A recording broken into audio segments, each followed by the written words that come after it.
अस्सलाम वालेकुम। क्या आप जानते हैं कि पाकिस्तान में एक ऐसा कॉन्स्टिट्यूशनल राइट मौजूद है जो हर शहरी को मुहैया किया गया है। उसका नाम है कि राइट टू इंफॉर्मेशन, यानी आपको ये हक़ हासिल है कि आप गवर्नमेंट से सवाल कर सकें, उसकी परफॉर्मेंस के बारे में सवाल जवाब कर सकें और डॉक्यूमेंट्स तक एक्सेस हासिल कर सकें। लेकिन अफसोस की बात यह है कि बहुत से लोगों को इसके बारे में पता है या बहुत से कम लोग ऐसे हैं जिनको इसकी वाकफियत है। आज इस वीडियो में हम जानेंगे कि ये जो हक़ है आप किस कानून के तहत दिया गया है, आप इससे कैसे फ़ायदा उठा सकते हैं, और अगर किसी इदारे ने इंफॉर्मेशन देने से इनकार किया तो आप क्या लीगल एक्शन ले सकते हैं। लीगल बेसिस पे राइट टू इंफॉर्मेशन हासिल कैसे किया जा सकता है। राइट टू इंफॉर्मेशन का सबसे पहले और इम्पोर्टेंट सोर्स ये है कि article 19A of constitution of Pakistan, यानी उसमें ये कहा गया है कि every citizen shall have the right to have access to information in all matters of public importance. यानी पाकिस्तान का आइन ख़ुद ये कहता है कि हर शहरी का हक़ है कि वो किसी भी पब्लिक मैटर की इंफॉर्मेशन हासिल कर सकते हैं। इसके अलावा गवर्नमेंट ने एक मुकम्मल कानून भी बनाया है। उस कानून का नाम ये है कि the right of access to information act 2017। ये फेडरल लेवल पे है और हर प्रोविंस ने भी अपना एक लॉ बनाया हुआ है इस राइट टू इंफॉर्मेशन के हवाले से, जैसे Punjab transparency and RTI act 2013, Khyber Pakhtunkhwa RTI act 2013, Sindh transparency and RTI act 2016, Balochistan RTI act 2021। इन लॉ का मकसद ये है कि गवर्नमेंट डिपार्टमेंट्स ट्रांसपेरेंट रहें और इनको ट्रांसपेरेंट बनाएं और उनका जवाब देना आवाम के सामने हो। Why is right to information important. आप सोच रहे होंगे कि ये क्यों इम्पॉर्टेंट है और इससे क्या फ़ायदा हो सकता है। ये जानना ज़रूरी है कि आप school, hospital, police station, development projects की डिटेल्स हासिल कर सकते हैं। आप किसी भी डिपार्टमेंट से पूछ सकते हैं कि इसका बजट किस तरह यूज़ हुआ है, ये काम क्यों नहीं हो रहा। आप अपनी कंप्लेंट का स्टेटस जान सकते हैं। आप करप्शन को एक्सपोज भी कर सकते हैं और अपना अकाउंटेबिलिटी का हक़ भी इस्तेमाल कर सकते हैं। अब एक मिसाल के तौर पे आपके एरिया में एक रोड पे काम रुक गया है, आप सिंपल RTI से रिक्वेस्ट कर सकते हैं, उनसे पूछ सकते हैं कि बजट कितना मिला था, कॉन्ट्रैक्टर कौन था और काम क्यों डिले हो रहा है या काम क्यों रोक दिया गया है।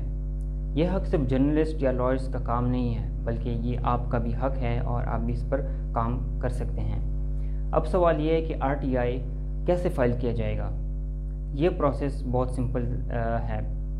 आपने सबसे पहले RTI रिक्वेस्ट लिखनी है। एक सिंपल सा एप्लीकेशन लिखें जिसमें आपका नाम, CNC नंबर, एड्रेस, किस डिपार्टमेंट के तहत आप इंफॉर्मेशन हासिल करना चाहते हैं वो आपने लिख लेना है और आखिर में अपना सवाल भी लिख सकते हैं।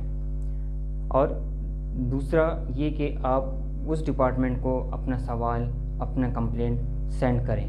आप अपना एप्लीकेशन उस डिपार्टमेंट के पब्लिक इंफॉर्मेशन ऑफिसर यानी PIO को भेजें, चाहे वो बाय पोस्ट हो या आप ईमेल भी कर सकते हैं। कानून के मुताबिक वो डिपार्टमेंट, वो PIO आपको 15 दिन के अंदर अंदर जवाब देगा। PIO अगर 15 वर्किंग डेज़ में जवाब नहीं देता, अगर जवाब ना दे या जवाब ना आए या वो गलत इन्फॉर्मेशन हो, तो आप इंफॉर्मेशन कमीशन में भी अपील कर सकते हैं, जैसे फेडरल इंफॉर्मेशन कमीशन या प्रोविंशियल RTI कमीशन। वहाँ पे जाके आप अपना अपील फ़ाइल कर सकते हैं। अगर PIO आपको जवाब ना दे तो पनिशमेंट और अकाउंटेबिलिटी हो सकती है। जी हाँ, अगर कोई ऑफिसर मालूमात नहीं देता तो उसके लिए कानून में सज़ा मौजूद है। सेक्शन 20 RTI एक्ट 2017 के मुताबिक PIO को फ़ाइन भी लग सकता है या उस पर फ़ाइन लगाया भी जा सकता है। डिपार्टमेंट के ख़िलाफ़ एक्शन भी हो सकता है। सिटीज़न को कंपनसेशन भी प्रोवाइड की जाएगी। यानी आप सिर्फ रिक्वेस्ट नहीं करते, अगर जवाब ना आया तो आप एक्शन भी ले सकते हैं। ایک ریئل لائف ایگزامپل آپ کے ساتھ شیئر کرتا ہوں۔ ایک جرنلسٹ نے RTI کے ذریعے یہ پتہ لگایا کہ ایک ہاسپٹل میں MRI کی مشین 2 سال سے خراب ہے۔ اس رپورٹ کے بعد مشین ریپیئر ہوئی۔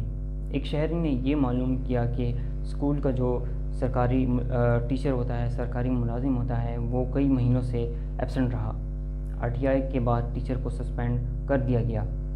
ایسے بہت سے ایگزامپل ہیں جو RTI کے طاقت دکھا سکتے ہیں یا طاقت دکھاتے ہیں۔ اگر آپ چاہتے ہیں کہ پاکستان میں کرپشن کم ہو، انسٹیٹیوشن ٹرانسپیرنٹ ہو اور عام آدمی کو عزت ملے تو رائٹ ٹو انفارمیشن جیسے ٹولز ضرور یوز کریں۔ آج یہ ڈیسائیڈ کریں کہ آپ کس ایک ڈپارٹمنٹ کو RTI بھیجیں گے، چاہے وہ اسکول ہو، ہاسپٹل ہو، لوکل گورنمنٹ آفس ہو، یا یہ آپ کا حق ہے۔ اسے یوز کریں لیکن اس کا مس یوز ہرگز نہ کریں۔ اگر آپ کو یہ ویڈیو انفارمیٹیو لگی تو ضرور لائک کریں، شیئر کریں اور چینل کو سبسکرائب کریں۔ اللہ حافظ۔